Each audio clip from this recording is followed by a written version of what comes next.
Ya, Assalamualaikum warahmatullahi wabarakatuh. Bertemu lagi dengan saya, Anas Ma'ruf-Anizar, dan pada video kali ini kita akan membahas lanjutan materi yang kemarin pada mata kuliah pengantar dasar matematika.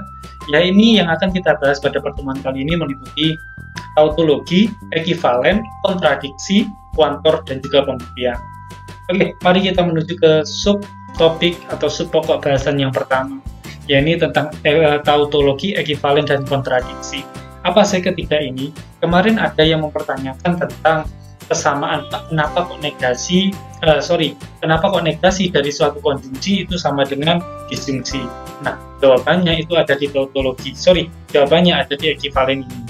Kayak gitu kan yang saya bilang. Oke, kita masuk ke definisi yang pertama dulu tentang tautologi. Apa sih tautologi? Ternyata tautologi itu pernyataan. Jadi kita tetap berbicara tentang pernyataan gitu ya. Pernyataan yang selalu bernilai benar. Kalau benar terus pernyataan tersebut bernilai benar terus-menerus, maka pernyataan tersebut dapat dikatakan sebagai tautologi. Kayak gitu ya. Tautologi adalah pernyataan yang selalu bernilai benar. Salah satu contohnya itu, yang di sini kalian bisa perhatikan, P atau negasi P. Andai kata P-nya itu benar, negasi P-nya adalah salah. Benar atau salah, kesimpulannya adalah benar. Kayak gitu ya. Itu kalau P-nya benar. Gimana kalau P-nya salah, Pak? Kalau misalnya P-nya salah, berarti negasi P-nya adalah benar. Jadi, salah atau benar, hasilnya adalah benar.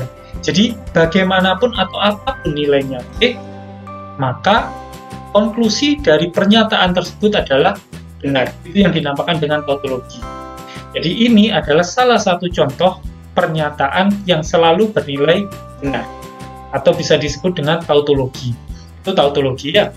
Oke, kita lanjut ke pokok bahasan yang berikutnya adalah ekivalen. Ada yang bilang ekuivalen, sama saja.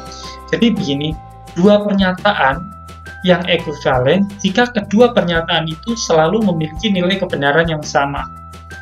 Yang contoh paling mudah itu ya P ekivalen dengan dirinya sendiri. Jadi kalau P itu benar, P yang di sebelah sini itu benar, maka P yang ada di sebelah kanan itu juga benar. Kalau P yang ada di sebelah kiri salah, P yang ada di sebelah kanan itu juga salah. Kan sama variabelnya.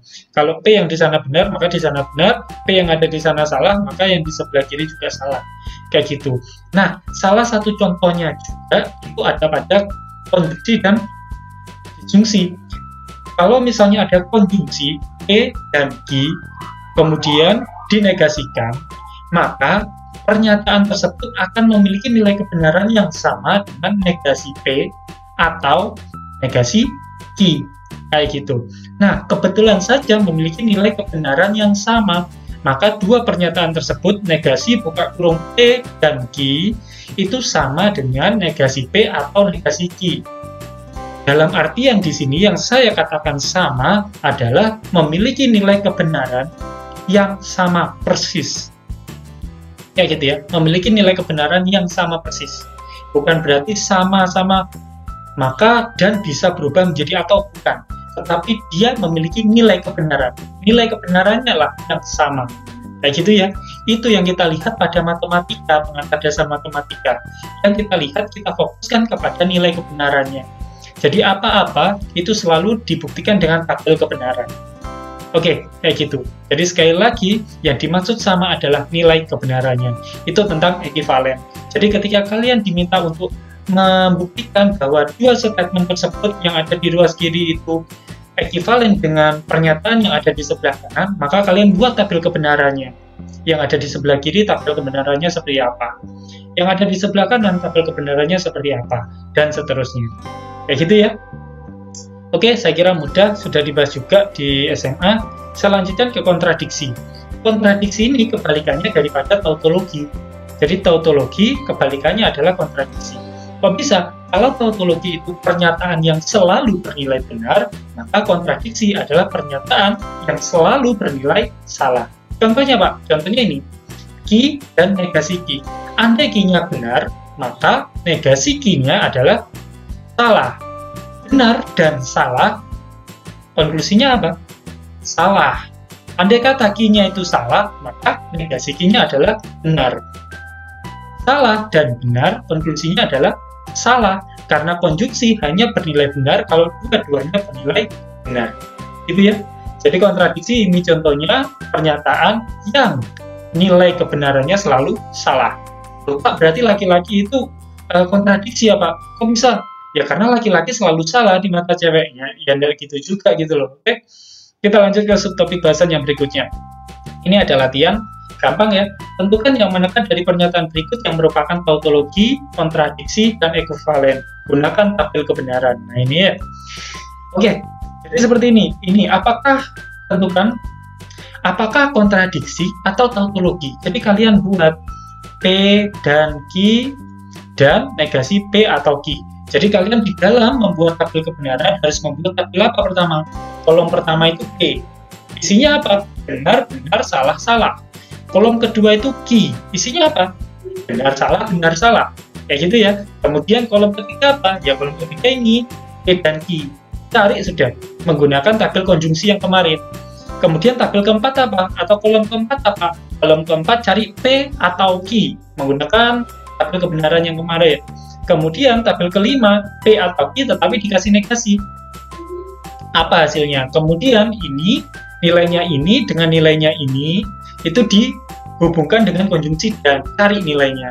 Apakah nanti keseluruhan kolom terakhir yang ini ya? Keseluruhan kolom yang ini, keseluruhan ini, apakah itu benar semua atau salah semua? Kalau benar semua berarti merupakan suatu tautologi, kalau salah semua berarti merupakan suatu kontradiksi. Gitu ya. Coba kalian cek apakah itu kontradiksi atau tautologi. Yang kedua juga sama, cuma lebih mudah ini ya. Apakah kontradiksi atau tautologi? Yang ketiga, tentukan apakah benar dua pernyataan tersebut ekivalen. Yang dimaksud dua pernyataan di sini ada pernyataan yang ini dengan pernyataan yang ini. Jadi di dalam tabel kalian buat dua tabel ini. Pertama kalian harus mencari ini.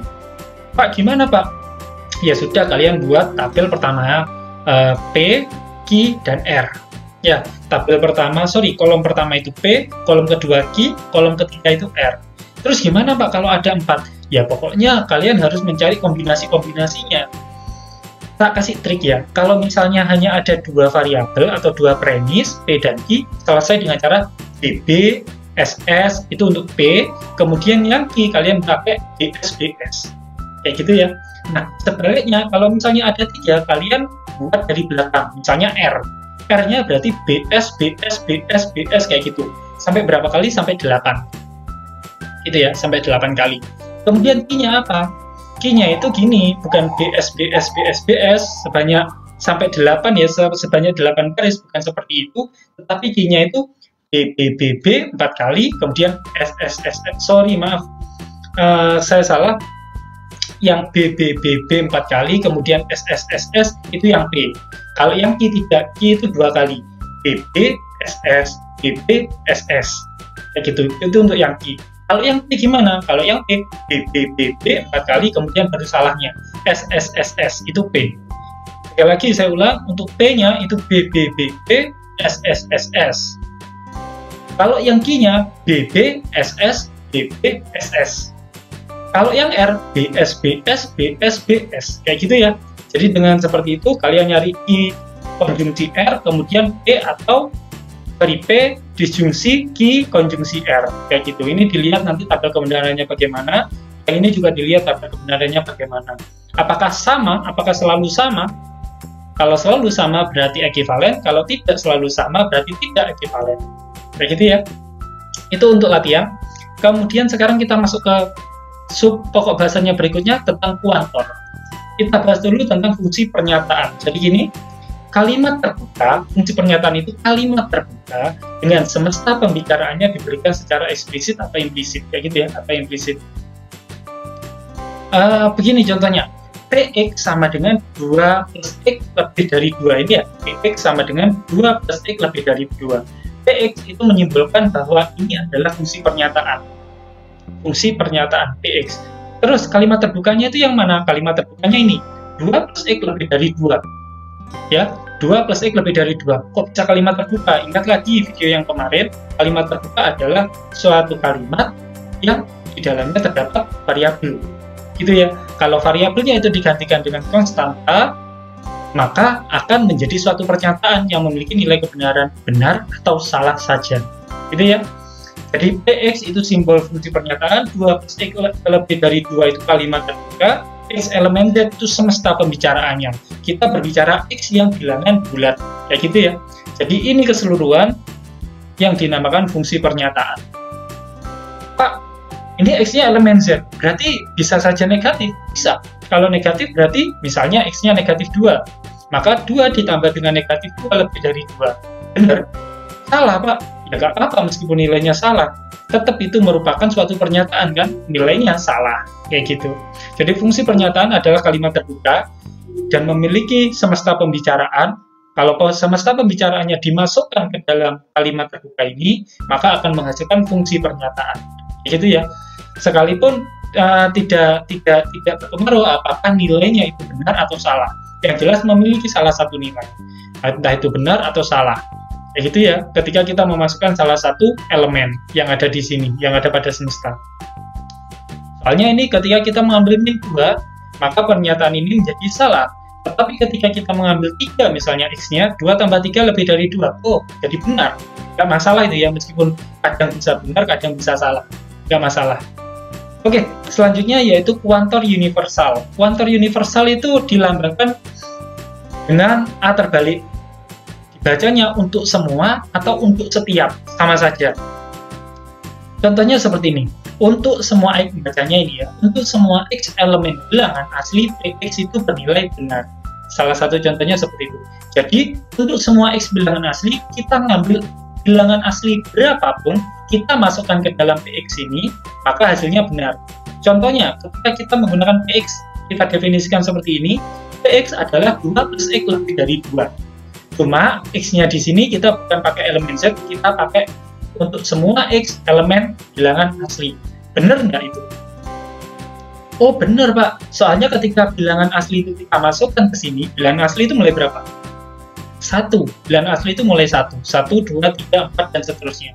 Ketika kita mengambil bilangan asli, misalnya 1, 2 tambah 1 itu lebih dari 2. Kan 3 lebih dari 2. Maka PX-nya benar. Oh, oke, berarti 1 itu memenuhi PX. Jadi P1 benar. Kalau P2? P2 ya benar, 4 lebih dari 2. Kalau P3, 2 tambah 3 itu 5. 5 lebih dari 2. Benar Pak, 5 lebih dari 2. Oh benar. Berarti yang ini sudah terbukti kebenarannya. Bahwa untuk semua bilangan, semua X elemen N, semua bilangan N, atau semua bilangan asli, PX itu bernilai benar. Gitu ya. Yang ingin ditekankan di sini, kuantor universal itu simbolnya adalah A terbalik dan dibaca untuk semua. Gitu ya.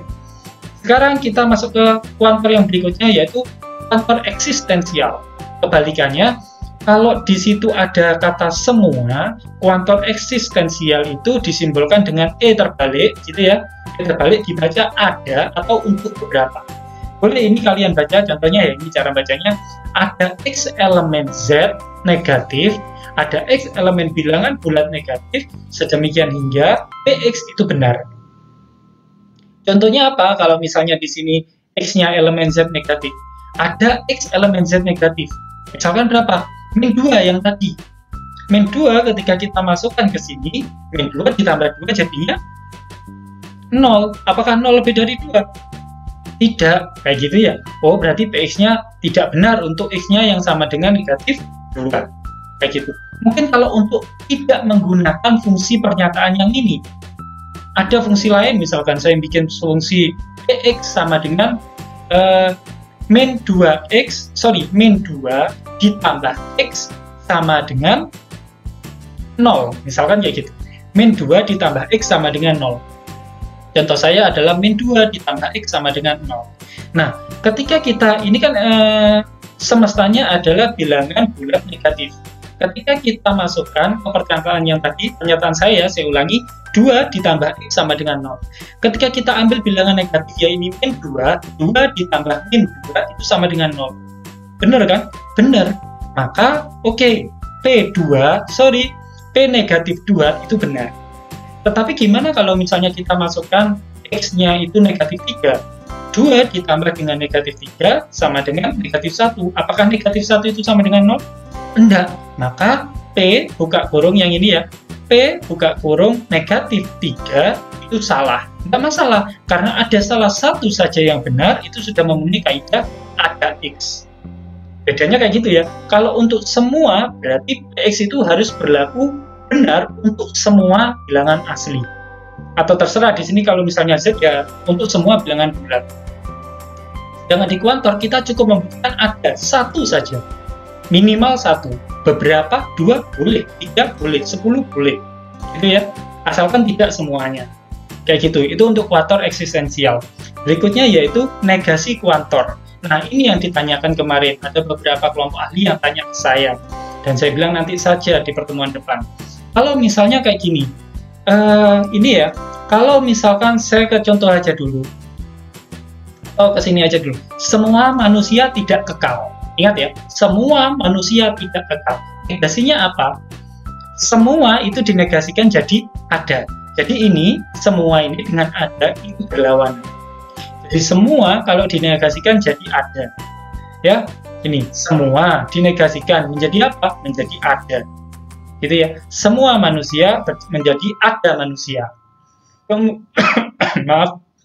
Kemudian kata-kata tidak kekal itu dinegasikan menjadi kekal. Jadi selalu kalau misalnya ada pernyataan, kalau dinegasikan, negasikan semuanya.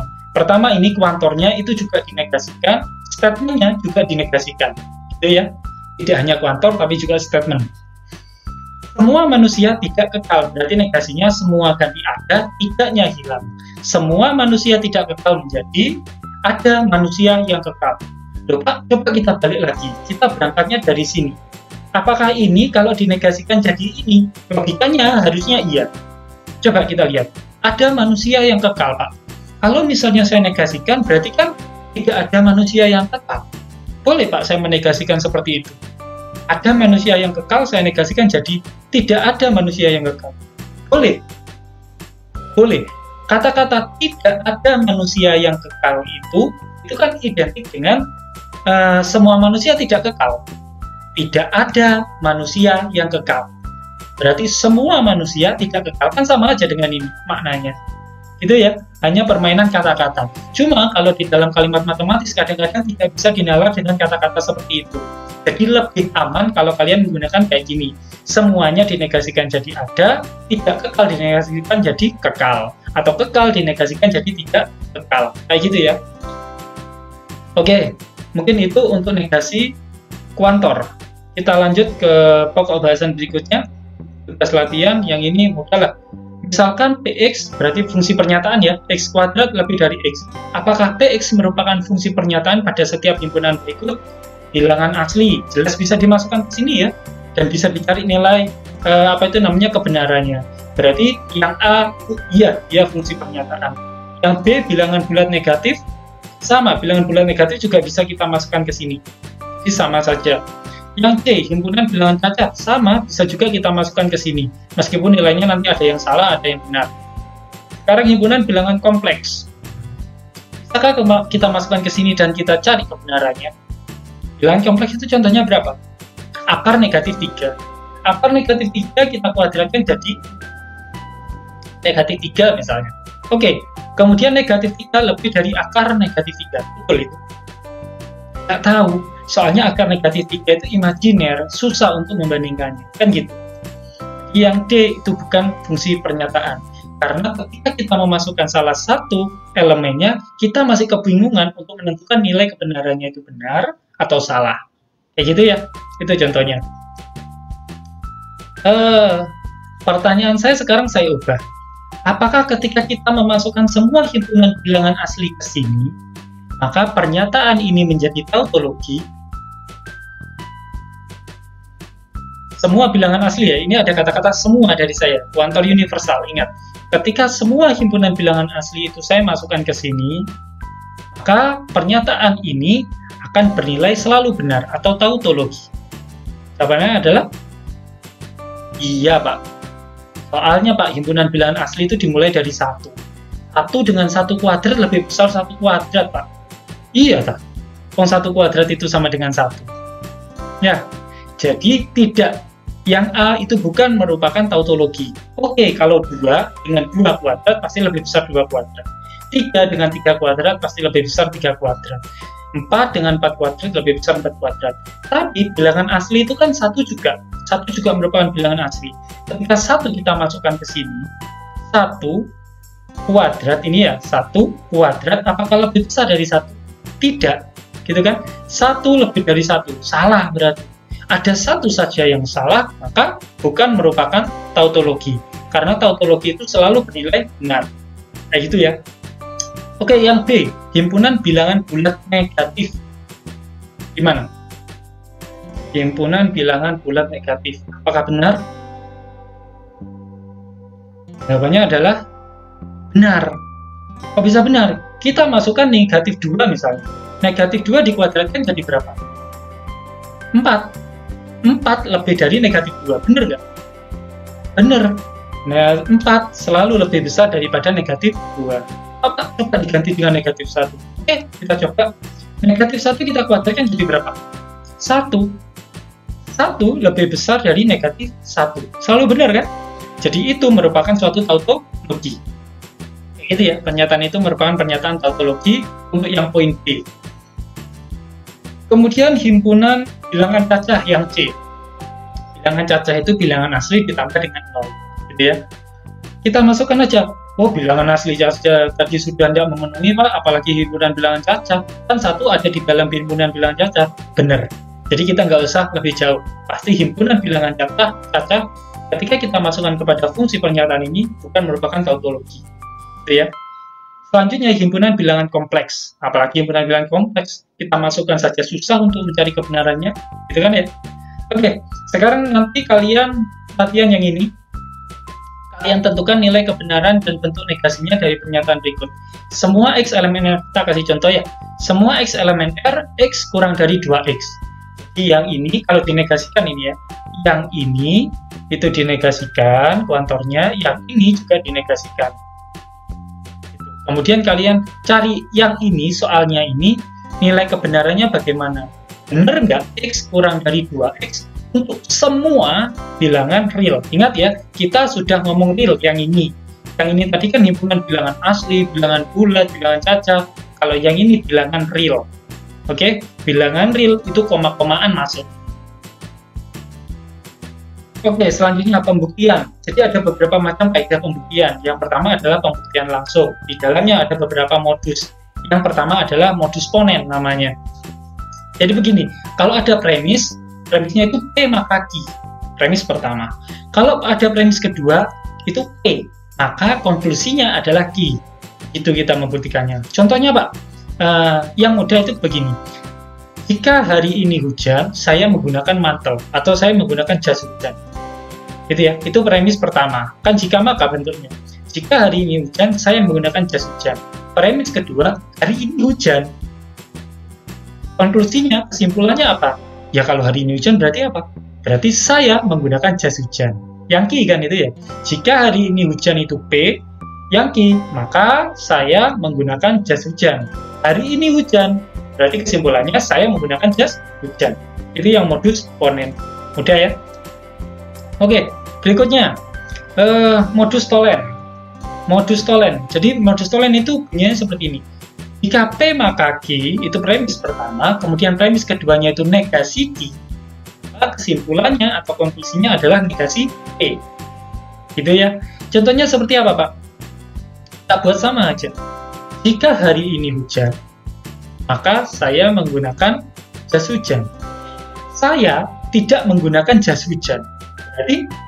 Berarti hari ini tidak hujan. Gitu kan? Mudah sekali logikanya. Oke, kita lanjut ke modus silogisme namanya. Premis yang pertama, jika P maka Q. Premis yang kedua, jika Q maka R. Konklusinya apa? Jika P maka R. Kayak gitu. Contohnya Pak, gini. Andi, jika Andi saudaranya Budi, maka Budi saudaranya Andi. Jika Budi saudaranya Andi, bisa hafal tapi ya kalian ya. Atau gini aja, sambil kalian catat ya. Saya yang nggak hafal nanti. Gini, Jika saya lapar, nah ini mudah ini. Kalian nggak perlu nyata, bisa. Jika saya lapar, maka saya makan. Itu premis yang pertama. Jika saya lapar, maka saya makan. Premis yang kedua, jika saya makan, maka saya merasa kenyang. Atau saya minum, kayak gitu. Jadi kebalikannya ya, saya ulangi lagi. Jika saya lapar, maka saya makan. Jika saya makan, maka saya minum. Biar nggak keseretan lah istilahnya. Kemudian konklusinya apa? Berarti jika seseorang itu lapar, dia akan minum pada akhirnya. Kayak gitu ya. Itu modus silogisme. Jika P maka Q, dan jika Q maka R, maka kesimpulannya adalah jika P maka R. Kayak gitu ya. Contoh yang lain, yang lebih mudah dipahami menggunakan bahasa Indonesia, belum matematikanya ini ya. Jika saya lapar, maka saya makan. Jika saya makan, maka saya tidur karena kekenyangan. Konklusinya, jika saya lapar, maka nanti saya akan tidur. Nantinya nggak usah ditulis ya, dia. Langsung aja, jika saya makan, maka saya tidur. Nggak tahu tidurnya kapan, pokoknya setelah lapar. Soalnya setelah lapar nanti makan, setelah makan nanti tidur. Itu ya, itu modus silogisme. Selanjutnya modus yang jarang dikenal, modus disjungtif. Namanya saya sudah disjungtif, jadi ada atau di situ.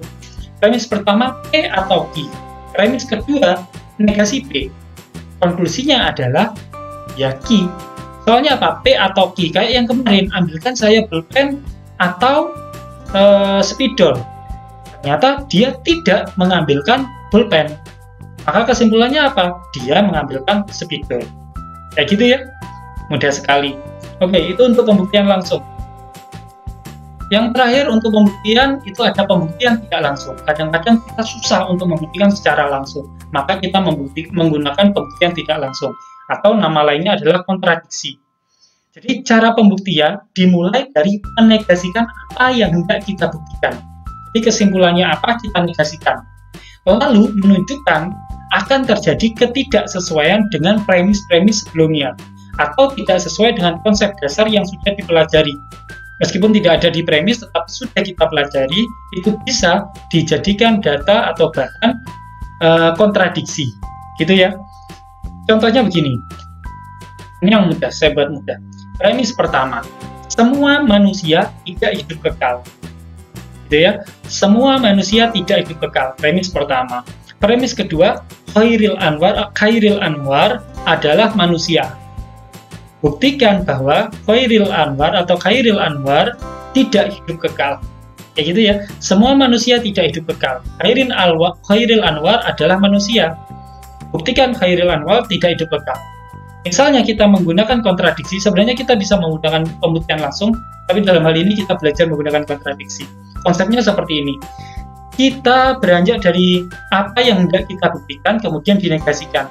Yang hendak kita buktikan kan ini. Khairil Anwar tidak hidup kekal. Kalau dinegasikan jadi apa? Andai Khairil Anwar hidup kekal. Ini kan negasi dari yang ini ya, pembuktiannya. Khairil Anwar tidak hidup kekal. Negasinya apa? Ya Khairil Anwar hidup kekal. Gitu kan? Jadi pengandaian dulu, pakai pengandaian. Andai Khairil Anwar hidup kekal, maka karena Khairil Anwar adalah manusia, premis kedua ya, Khairil Anwar adalah manusia. Kita boleh menggunakan premis sebelumnya. Khairil Anwar adalah manusia. Oke, Khairil Anwar hidup kekal, kita punya dua statement. Khairil Anwar hidup kekal. Statement yang kedua dari premis kedua itu, Khairil Anwar adalah manusia. Artinya apa? Ada manusia yang hidup kekal. Gitu kan? Khairil Anwar hidup kekal, Khairil Anwar adalah manusia. Artinya ada manusia yang hidup kekal. Nah, kesimpulan ini kan kita dapat, tetapi kita punya premis satu yang belum kita gunakan dan bertentangan dengan kesimpulan yang kita dapat dari sini. Maka terjadi kontradiksi. Hal inilah yang bertentangan atau kontra dengan premis pertama. Sehingga kalau ada kontradiksi di situ, maka pengandaiannya salah. Pengandaian yang mana, Pak? Pengandaian yang ini. Jadi pengandaiannya itu salah. Tidak benar Khairil Anwar hidup kekal. Atau Khairil Anwar tidak hidup kekal. Kayak gitu ya. Jadi ini benar tadi. Karena pengandaian salah, Khairil Anwar hidup tidak kekal. Terbukti. selesai. Kayak gitu pembuktian tidak langsung. Mungkin itu saja untuk pertemuan kali ini. Kurang lebihnya mohon maaf. Kalau misalkan ada pertanyaan, kalian bisa melakukan sesi tanya jawab pada saat sesi diskusi di WhatsApp group, gitu ya. Mungkin itu saja dari saya, mohon maaf. Kurang lebihnya dari saya. Wassalamualaikum warahmatullahi wabarakatuh.